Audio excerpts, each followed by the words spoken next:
social media at this point is just becoming very much unusable. There's a girl right now who's going viral because people keep sharing this content where she posted herself a couple of hours ago, I think 12 if not 18 hours ago. She posted herself active in adult behavior, as you can tell in the thingy. And so she posted herself. She went live, to be specific. This girl went live as shocking incident on social media, user stunned. That's how I actually got to know it about, because this news platform actually posted a thingy. I've blurred the name because I don't think we should actually get people to be seeing this type of things. There are people that are dealing in addiction in these areas, and so you want them to get away from that. You don't. But also, I find it quite interesting that there are people that are sharing this in spite of forgetting the fact that they have kids in their own family who follow their page. And so now you are sharing that to the people that follow you, and you're possibly going to introduce. But anyways, that's how people use their social media nowadays. And so this girl with her boyfriend or a lover went live. She went live doing that. And so videos just went all over the place and people were sharing it all over. So at this point, it's kind of unavoidable. I saw it from this page, and then I went and I scrolled on my thingy, and then every kind of couple of posts, even people I don't follow, Facebook will just recommend that story. So it doesn't help, especially Facebook has become very terrible right now. First off, they opened this monetization for everyone. So it cost a lot of people who were interested in monetization to kind of prioritize doing anything for monetization. And right now, Facebook is crazy with this thing. But I wanted to talk about this from a certain angle.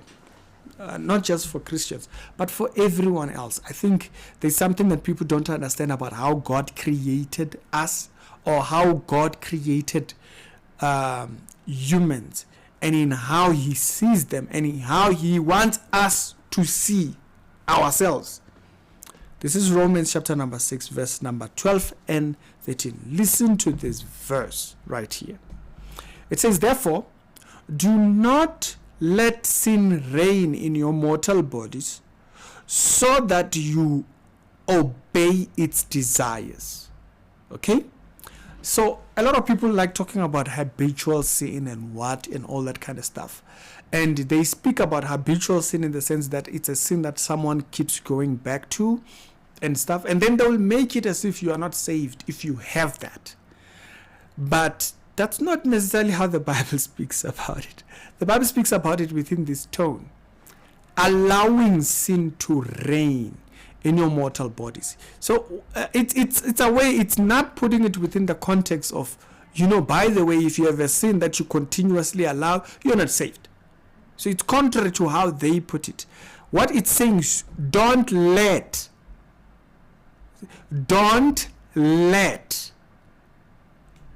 The verse is not saying it's not there.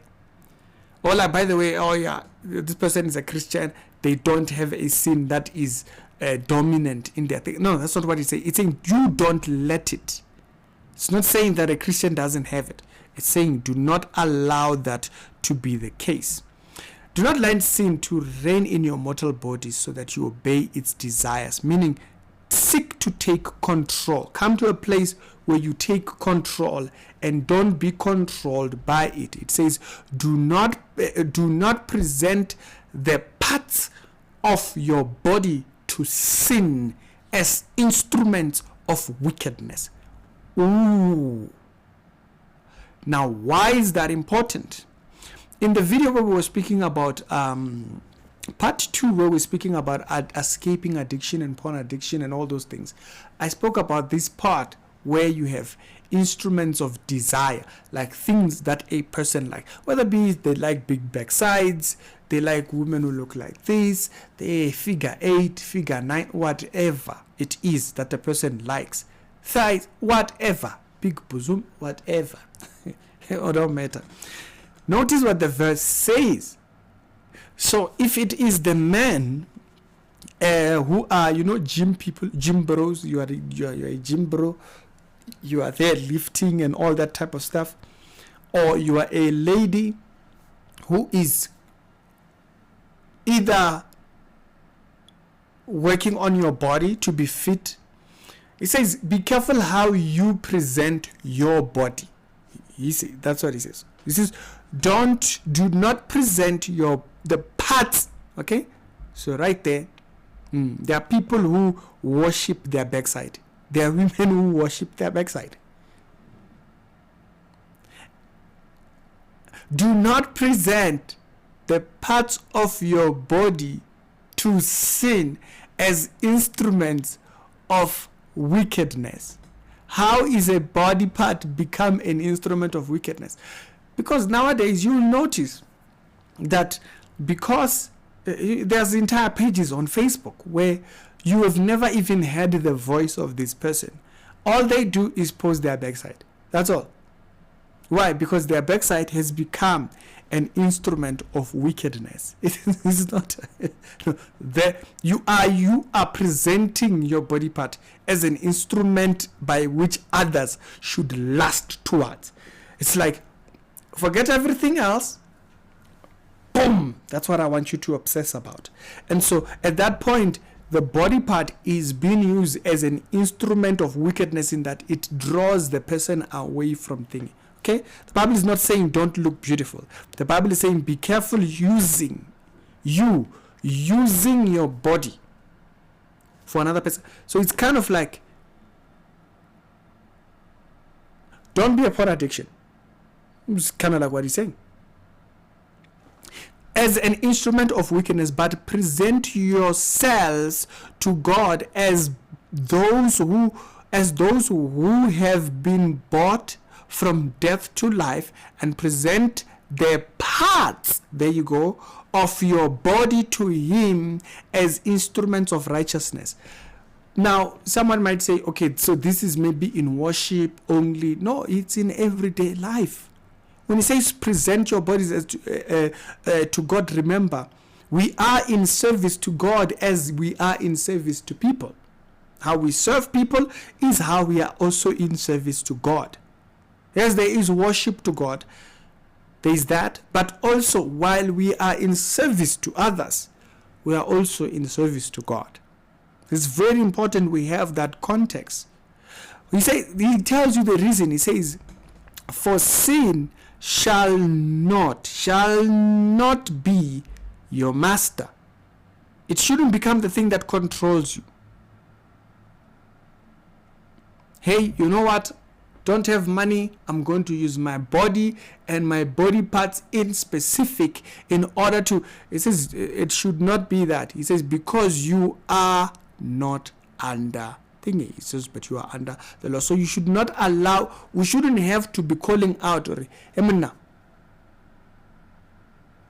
Now, right there, he has presented grace in a certain manner. He's saying, because when he brings up the subject matter that you're not under the law but you are under grace, what he's saying is that understand your freedom in being able to act one way should bring you to a point where pace up so that you can come to a point where you present yourself not just to God but also to others in a manner that derives joy towards God. But social media pulls us contrary.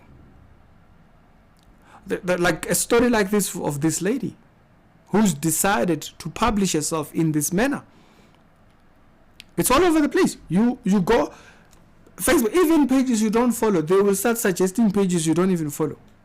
You saw very less of that. You will mostly likely see pages of people you follow and maybe ones you liked and then one or two suggestions. Now that's all it is. Whatever story is going viral on another page, that's what they will recommend. Even this type of stuff, which is filthy at the same time. At one point, we used to follow people like Man Beru on thingy, not Man Beru the lawyer, but Man Beru the Twitter account. Then he started publishing these girls with with this adult content, then everybody just kind of like slided away and kind of forgot about following that content, because hey, what wants to be subject or slaves to thinking? I'm not lending my eyes. When he says do not let your bodies be instrument of, I'm not lending my eyes towards watching that. There was a period, I don't know if they still do this because I've blocked almost all of them. There was a very long period when the guys from KZN, the comedians specifically, started pushing this lady, Kholi. She's an adult content creator. They started posting her, doing videos with her all over the place. It's not even funny at some point. It's just they wanted to just show her a backside on the videos. And that's all it was. They would do countless videos, just countless videos. It became tiring. You just block all of them. It's just, you know what? That's what you want to publish that by yourself. I'm not interested in that. She was everywhere. She went on the MacG podcast bragging about and making a lot of money. That's exactly what the Bible says don't do. There's a reason why it says don't do that. Because you will degrade yourself to a point where you will lose a sense of your humanity in that. That's why it says do not do that. Do not present yourself as instruments, specifically your body parts, to be instruments towards that. Because the more of that goes out, the more you degrade yourself. And that's what you're seeing now on social media. You're seeing people just doing the absolute most without a care in the world. It is absolutely sad, honestly speaking, when you see this, is that people constantly want to outdo themselves. There was a lady from Limpopo. She trended for how long? For 1.5 years? She trended for 1.5 years for not dressing. She would just put cabbage, whatever, and she would go in public spaces with her backside open. Nothing dressed, nothing. Just wearing undies. Out in public. She would do this in front of kids. She would do this. And now, she's not even popular. 1.5 years later. She probably spent all that money that she made from all that time when she was popular. Because after a while, to tell you the honest truth, people see you, it becomes old news. What more? So you come to this point or to this phase where you've used yourself so much that there is no excitement to it. That's why the Bible says to be chaste. When it speaks about being chaste, that's it. Is that there is a privacy, there is a secrecy too. That it's not just everybody who can talk about you anyhow. Be very careful of publicizing or falling for these new trends that are out on social media. They'll see what they see, then tomorrow they flip over. You're completely forgotten. And guess what? You've been used, or you've used yourself as an instrument of unrighteousness. Now what comes out of that? Or what do you expect to come out of that? We're asking for trouble. When we go contrary, there's a reason why God puts these things in there. There's a reason why He tells us, don't do that. But if we decide to become more smarter, if you look back, look at it. Zodwa, she was all over the place. People were touching her privates out in public, doing all kinds of whatever. Right now, nobody even thinks about Zodwa. She had a television show, she had what? Nobody. Why? Because after a while, you're lying to yourself. You're lying to yourself by popularity. Popularity can lie to people. There's people who will not listen to anyone, correction or what. They will not listen to anyone because the popularity is still there. Then when things are gone, when everything is gone, that's when they want to listen. No, it's fine. Time has passed. So we speak of these things in order to deter others. Stop before. There was a girl that went viral on Twitter. I think it was 2 years back. Everybody was talking about her. She published a very private picture of herself. She trended for 1 month. That was it. It was gone. She became a meme maybe for an extra month after that. Gone. Now everybody knows you. They know your privates. You posted that. She went viral on TikTok. It came to Facebook, but it was more on Twitter. My bad. These things do not ever end well, because you're not meant to use your body in that manner. You can see it right there. But if you keep using yourself as an instrument of unrighteousness, as you can see what it means, it's that this idea that you can entice, you read of it what you read of it. Be very careful falling into that bracket. We are not instruments. You are human, you have value, but you have to find that value in Him who is your creator. Should you go find it elsewhere, you'll create problems. It's Ricky, we're done.